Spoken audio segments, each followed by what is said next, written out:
بسم الله الرحمن الرحيم، والصلاة والسلام على أشرف المرسلين سيدنا محمد وعلى آله وصحبه أجمعين.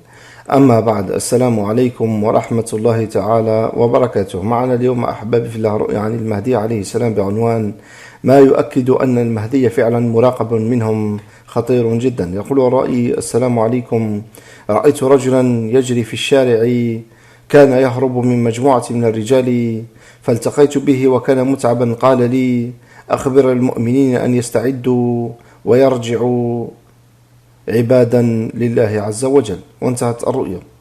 أما تأولها: وعليكم السلام ورحمة الله تعالى وبركاته. إن صدق الرأي وصدقت رؤياه فالرؤيا تدل على أمرين: أن المهدي عليه السلام فعلا مراقب من الدجال وأعوانه، وتدل كذلك على اقتراب الأمر، والاستعداد هي آخر مرحلة لذلك. هذا أحبابي في الله مجمل ما جاء في الرؤيا. نستودعكم الله، والسلام عليكم ورحمة الله تعالى وبركاته.